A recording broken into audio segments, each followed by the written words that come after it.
Well, welcome back to Double Coverage. I'm Michael Emami. And I'm Asia Cymone Smith. And we got plenty of things to talk about today as we are now 1 week away, Asia, from Christmas, which is hard to even believe we're in December. Yeah, I cannot believe time's flown so quickly, but I'm very excited. I get to go home for the first time in 2 years. So. That's very exciting. Back to San Diego. We are thrilled in sunny and warm California. So, can't wait for that. With comparison to here where it is very windy and not sunny and warm.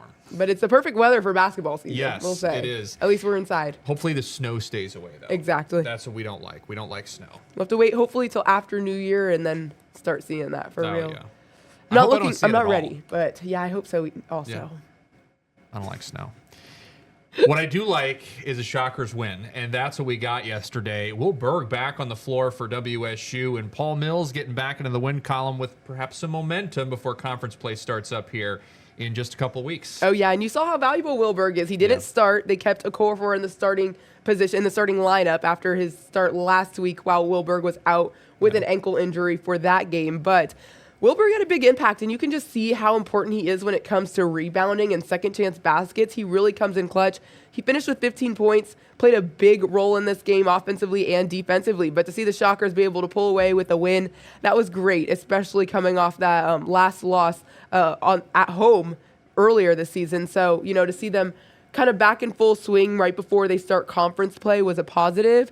And I think it was a good game. We got to see a lot from a lot of different players, not just Will, but even Dre Kindle. Yeah, he was pretty hefty in that role. You had multiple guys in double figures, even TJ Williams getting it done on the floor. Very exciting game, and I was talking to Jeff Herndon about this, our evening anchor, how devastated I was after the DePaul loss on Saturday. Yeah. What did you kind of notice? You were there last night. How much more intensity did you see the guys play with? Well, one thing they definitely changed was the free throws, because that was something they obviously struggled in against DePaul. They missed 15 shots from the line, and that was one of the worst ever for the program, So that was a big emphasis, and you could tell they really took advantage of those those free throws and those points there. But also, I saw a lot more unity. I feel like this was a game of runs, and really there were times where the other team went on a big run, and Wichita State at one point had about a 14-point lead, but then it got cut back down to 4 points, but they never wavered and they never gave up the lead. They were always able to come back, and that's something that we didn't really see against DePaul. Even when they were trailing, they just weren't able to get over the hump. But I feel like this game, they kept that effort up regardless of what the score said, and they found ways to score. I feel like they really shared the ball. We saw Valencia play a big role, and Munique also did too. So it was a lot of different players who were able to step up. Of course, Kenyon Giles finishing with the team high once again. Yeah, Kenyon Giles, great on the floor as always. And I do want to talk about the defense, though, because Wofford really challenged them in that first half. And Wichita State really has shown to be a second-half team, at least in his first part of the season. When Mills was kind of talking about it, he was saying, I'm proud of the way that the guys stepped up. We had problems and issues we had to correct from that DePaul loss on Saturday, and you saw those problems be corrected on the floor on Wednesday night. So very happy, obviously, with the end result and that second-half performance. But what do you think's been nagging at him in that first half that's just kind of causing them some issues right out of the gate? That's a good question. I just feel like they need to start figuring out how to find a rhythm from the start. It doesn't necessarily help that they've been trying out new lineups and putting in a different starting five, especially like we mentioned, Will Berg was gone. So starting out Okorafor to see how he plays there. I think that kind of sometimes they struggle at the start to figure out a rhythm, to figure out how they want to spread the floor and how to take those shots. Now, one thing, they have been taking some quick shots, and that's something Paul Mills wants to see, but sometimes it feels like they could get a little flustered in those positions.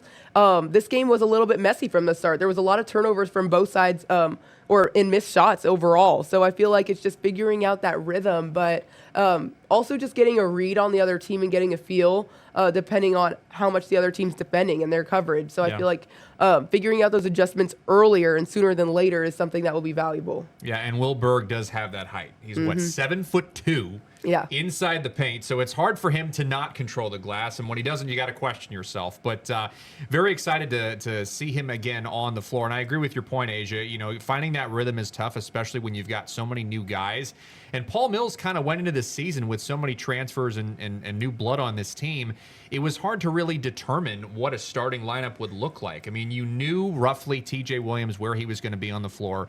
You knew you had a great guy inside in Will Berg who you can use that height. You knew you had a good outside guy in Kenyon Giles, but it's very hard to mix and match what the starting lineup can actually, you know, visualistically be so far into the season. And so I respect how he toyed with so much at the beginning of the year, because conference play is where it really begins, and UAB on New Year's Eve is where they're going to turn things up, I think. Yeah, I agree, absolutely. And I'm actually really happy to see TJ staying in the starting lineup. I think he's been really valuable. He started to prove that, I feel like, when they went to the Bahamas and went on that road trip. That's when you really started to see how much TJ stepped up. And I feel like he's been a key player, another key player in this game. He didn't start, but Dre Kindle played a great role, and he was 8 for 9 from the free throw line. So he played a huge role in this game, 5 for 6 in field goals. So I feel like we're starting to see each player. I mean, their bench has been valuable from day one. They have a whole bunch of shooters on their team. Everyone can make shots. It's just about figuring out the best lineup again. And so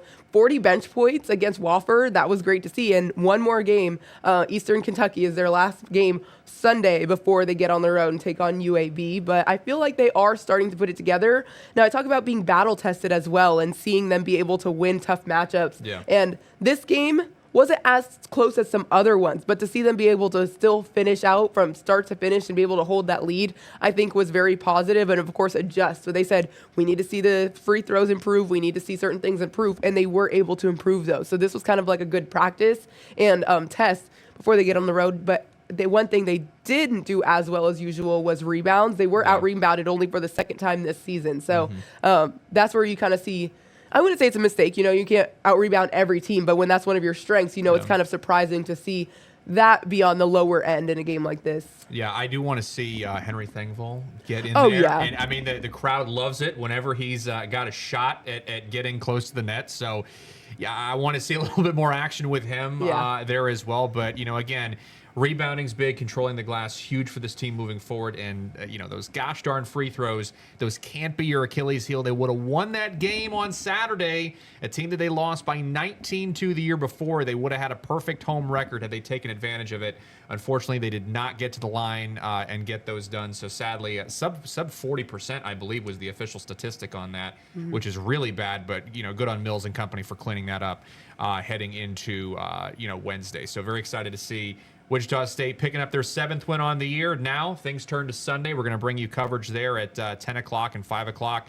Thrilled to see the guys play on the first Sunday of the year. They've got 2 Sunday games throughout the regular season. The first one's going to be this Sunday, and the next one is going to be January 11th.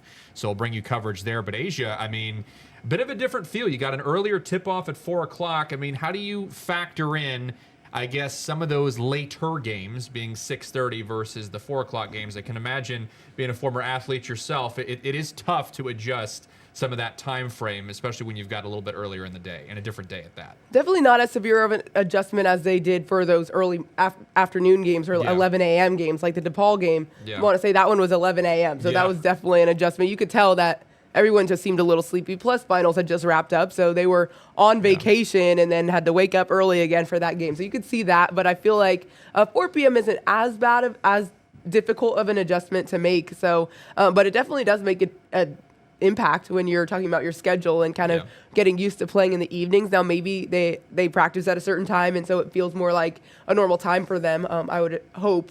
But I am excited to see the Eastern Kentucky game, right? That one's going to be afternoon. Yeah, afternoon, 4 o'clock. Very excited to, again, bring you highlights and coverage there Sunday afternoon later on this week. And for the women, you know, they've strung together a pair of wins, looking pretty good on Kids Day. And big reason why we're going to be talking about this game is because of the whole 6-7 phenomenon, which I think we played to death last week. But you can tell, I mean, literally from the get-go, the 67th point, which you're about to see here from Cater, inside as she goes up for the easy layup, the crowd went nuts. And look at the kids there on your screen.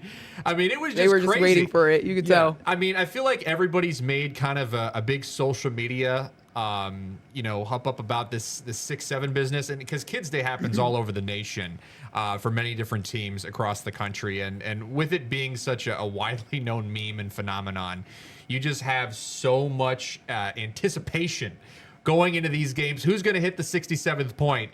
And that belonged to Abby Cater. But, what a game from her. That fourth quarter was really great. And you got to give them credit. After a rough start for Terry Nooner, that 11 a.m. game, they pick up the win and potentially some momentum headed into conference play coming up as well for the ladies. Yeah, and Cater's been on fire recently. Yeah. For their last 2 wins, she's played a huge role in those games. I mean, that game, we saw her put up team high 24 points. Abby's been playing incredibly, and I think it was nice to see them finding a rhythm, especially as they get closer to conference play as well. We know they started the season 9 straight losses after winning that first opening game, and so to get these wins, I'm sure it's just an overall morale booster for the whole team and for Coach Nooner to say, okay, we can finish these out. We can win some big games. Yeah. So I feel like that's going to be really good to see if they're able to keep this rhythm going as well. Yeah, a little tease for not this week, but next week. Jayla Harding, great feature story on her. When I caught up with her after the game in the press conference, she was kind of talking about how it came really full circle for her. Because Kids Day, is something that's been celebrated by a lot of women's and men's teams as well across the league. It's usually an early game around 11 a.m. during school hours, so right before winter break, so the kids can get out there and kind of technically have a quote-unquote day off to experience it. It's always piercingly loud in the gym, and when I asked Jayla about that, she was like, all the kids, I heard all of them saying, hi, Jayla, right at the baseline when she was inbounding the ball. And she was like, I really wanted to say hi back, but I had to lock in. I had no choice. Mm-hmm. And that's what she did. She signed a bunch of apparel at the end of the game.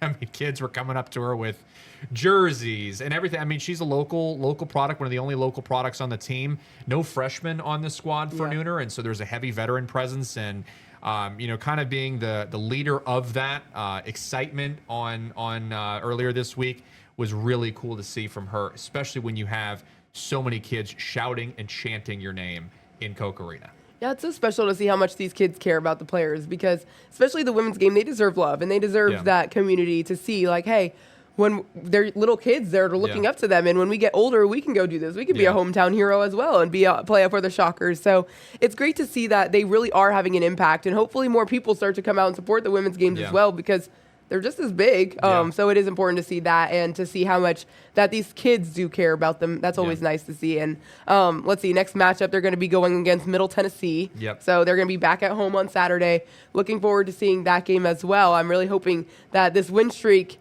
continues. I mean, even before they won these back-to-back games, their last loss was only by 4 points. So they've been in close battles, and now being in close battles and then being able to finish out and come out with a couple wins, see players like Jayla Harding step up, see players like Abby Cater step up. I think they are starting to hopefully figure this out, but I feel like this next game will kind of be the determiner to see where they weigh. Yeah, offense starting to click, groups starting to get together. Nooner seems a lot more optimistic moving down.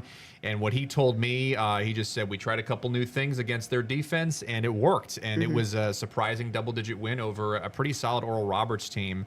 And again, you do want to expect that noise played a factor in how Oral Roberts ran their offense, because those kids were loud. It was so much fun being there on Kids Day. But yeah, again, women have plenty to look up to, Asia. But when you talk about how this season has gone for them, not quite the start that they wanted. Dropping those 9 games out of the gate, but with these pair of wins, you would think feel a little bit better, can relax a little bit more, and you've got something to build on headed into conference play. And having that momentum is something they really needed. Absolutely, it is. They start conference play at the end of the year, just before New Year's Eve on the 30th. So I definitely do think this will be the confidence they need. Oh, yeah. Plenty of conference action coming your way in the later on weeks, but we still got plenty more to talk about. As it pertains to the NFL, we've got some Chiefs news. Just a little bit. Just a little bit to talk about. Nothing too big. Nothing too big. Just, the 6-8 Chiefs. They're still fighting, and so are we. We'll be back right after the break. Welcome back to Double Coverage with Michael Emami. And Asia Cymone Smith. We got plenty more to talk about today, and we're going to take up the entire time talking about the Chiefs because there is plenty to talk about in spite of the fact that their postseason hopes have been completely and utterly dashed. Chiefs eliminated and Mahomes injured. Two things we did not expect to say all in the same day, in the same evening, in the same season. Yeah. That was a chaotic game on Sunday. Yeah. That was crazy. So part of what got to me and what kind of crushed me a little bit was seeing Mahomes down. Yeah. And that was hard because I think, you know, he's dealt with injuries before. I mean, we've seen the left ankle. We've seen him hobble around, make plays late. But seeing the guy on the ground, kind of writhing in pain there at the very end after running for his life pretty much the entire game. That's another talking point is the Chiefs' offensive line. But this is not what you want to see. This is not what you want to see for the game. It's not what you want to see as a Chiefs fan, even if you're a fan of a rival team. You don't want to see that. Just kind of really gut-wrenching for the NFL to see this take place, and you can obviously see the teammates devastated as well. One of the big things that Andy Reid talked about was the concept of not necessarily moving on, but it was the concept of sort of getting everybody together and getting everybody on the same page, which is what's really been emphasized, I think, at this point. Now that you're 6-8, playoffs are done, really no shot at getting in, mathematically eliminated. Mentally, this team has to refocus and reset with a new guy under center in Gardner Minshew, and I think this is the perfect opportunity, the perfect week for them to sort of get themselves closer to 500. That'll be a good moral victory for them. I think so. I wonder kind of what the mindset is and how much they care. I want to talk about Mahomes more, though, because, like you said, it's not what anyone in the league wanted to see. Yeah. Tom Brady had words for him. So many people, even Jim Harbaugh in the press conference, talked about how great of a player he is. And so it was shock and devastating, but also, like you said, he's been hurt before and there have been minor injuries. But on top of this being obviously a season-ending injury, just knowing what was at stake, knowing that the Chiefs were in it just felt like another obstacle after obstacle all season long kept coming. And this was just like, okay, now we lost Mahomes in clutch time right when we needed. We had our last chance at making the playoffs. There's a must-win game. We're within one score of the lead, and then all of a sudden Mahomes is out. Like, that was such a surprise, and it's probably starting to sink in, I'm sure. I mean, obviously in that moment it sinks in when the game-winning pick is thrown and things like that, but also just realizing, okay, what do we do from now? What do we do through these last games? Of course, we hope to see they win against Tennessee, but is it really a morale booster, or is it kind of just like whatever happens for the rest of the season happens? It's just good practice for next year because clearly this year's over, you know, especially for guys like Kelsey and things like that. Yeah, and obviously the status of Kelsey and whether he comes back or whether he goes for one more year or not, that's obviously still up in the air. But I do want to talk a little bit about the injury too. To your point, Asia, with Mahomes, you know, this is definitely anywhere from 9 months to 10 to 11. It can fluctuate. I mean, it's hard. You got ACL's a tough ligament to tear, and it's one of the more common ones we see in sports. And LCL. And LCL too, yeah, because the amount of cuts you have to make, the amount of turns and strides you have to make, you do run the risk of that happening. And I think because of this season, I'm not going to blame it on anybody. They had a banged up offensive line, and there was a lot of times where Mahomes led his team in rushing. And that is because of that problem and the fact that the Chiefs never really established a consistent running game. So you had Mahomes doing a lot of things outside the pocket that made it really challenging for him to sort of avoid being hit. And that's the worst thing you want to see. I mean, I've always loved watching Jaden Daniels, with Washington because of that elusiveness and speed that he brings to the table. But as we saw this year, with comparison to last year, the more you have a quarterback out running, the greater a chance that he gets hurt. And that happens several times with the Commanders. And you can see it happen really across the league in terms of college as well. You love a guy's legs and the threat that he provides with them. But when that becomes the focal point of that offense, it's only a matter of time before something does happen. And unfortunately, I think because he got out of the pocket so many times and he was trying to make plays with his legs, you saw the unthinkable, something you really hoped and you were afraid of unfortunately come to fruition and happen at Arrowhead Stadium in front of that crowd. And there's got to be so much frustration. Like Mahomes does such a great job, of course, speaking highly of his team and everything like that in the organization. Yeah. And I'm sure he does have that respect, not saying he doesn't. Yeah. But there has to be so much frustration with the play calls not working and the O-line getting injured and having new players and feeling the pressure and having to make plays and having to run all the time. I mean, it has to get exhausting because that was happening this whole entire season. It seems like ever since the Super Bowl against the Eagles, all of a sudden Mahomes wasn't really feeling as protected. Not to say their O-line's always been perfect, but that's when you really started to see those cracks that they had. And so I'm curious to see how they're going to try to upgrade the O-line and how they're going to try to help with that protection.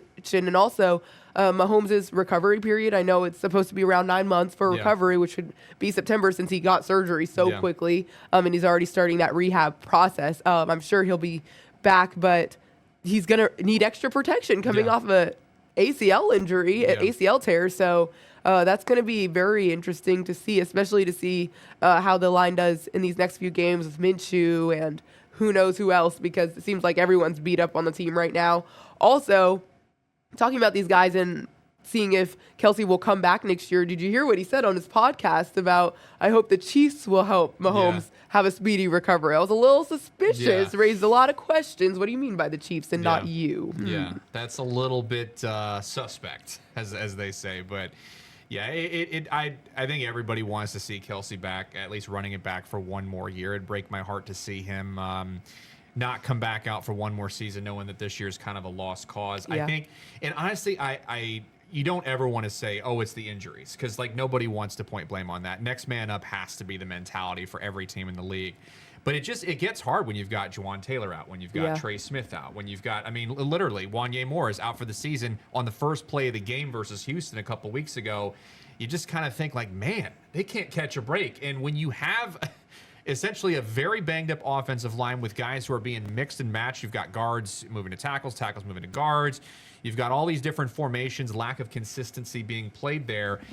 It becomes frustrating to really establish a rhythm, and that was the one thing, rather consistently inconsistent is what I have seen the Chiefs be this year.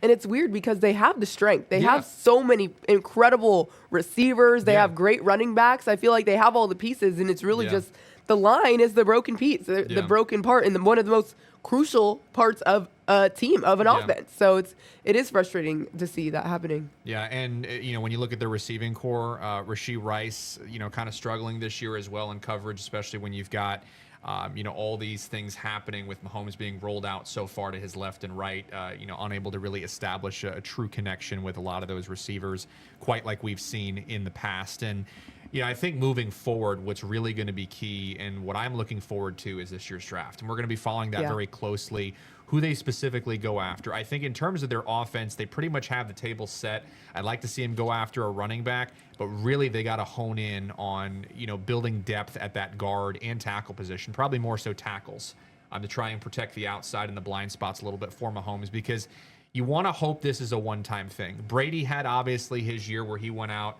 I believe in 2008. I was actually, it's going back a good number of years. When I was a kid, Miami leapfrogged them at 11-5. The Patriots, they had the same record, and New England was eliminated. Miami moved on to the playoffs. But seeing Brady go out for the year, while I was not as quite aware and following the NFL closely, just being aware of his stardom and respecting that, and to see a top guy go down is always hard to watch. And I think Mahomes is in his Brady era, as they say.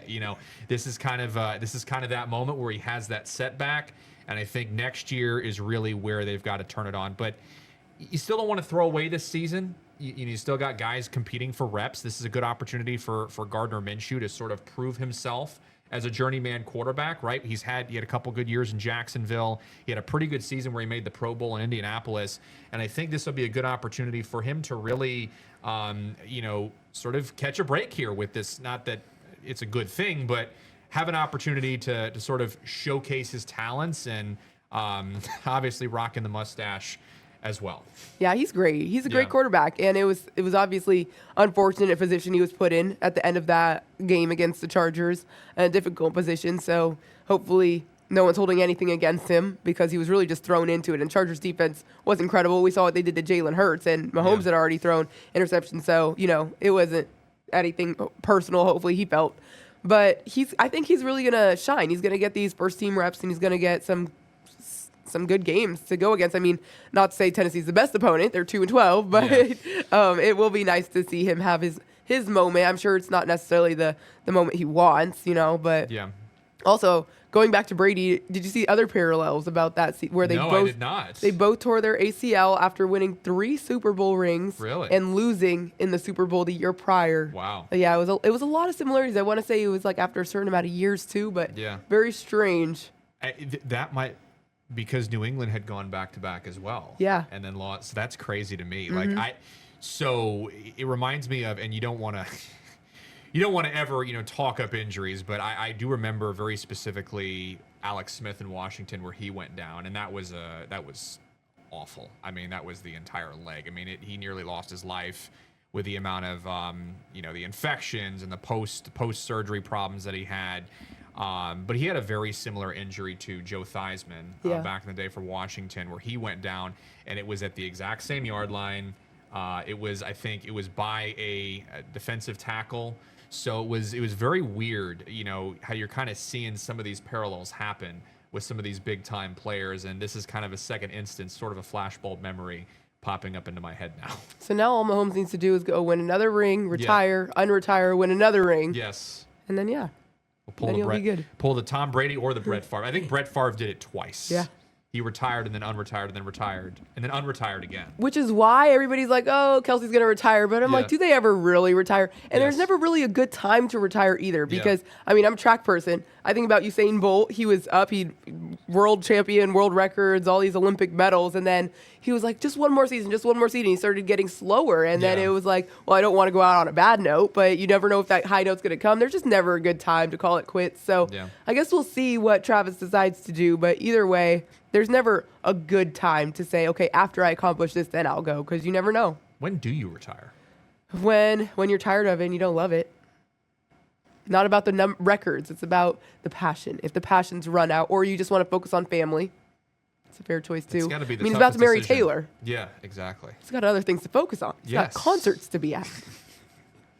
Traveling the world with Taylor Swift. Exactly. That's got to be the toughest decision anybody's ever had to make in their entire life. She said, me or football. Yes. Just kidding. No. Not confirmed. Not confirmed. Hearsay. That's not true. It's confirmed hearsay. No, it's not even confirmed hearsay. But yes, 6-8. Chiefs have got to come out with a win to finish their season strong, and we're going to bring you all those highlights and coverage coming up again this Sunday with a noon kickoff. So a little bit something foreign for the Chiefs. They're not in prime time. They're not at 3:25. They're at noon. So we'll see how Minshew Mania plays out for KC. I'm excited. I'm excited as well. We'll see you on Sunday for the Chiefs. Well, that does it again for another great episode of Double Coverage. I'm Michael Emami. And I'm Asia Cymone Smith. Thank you so much for watching.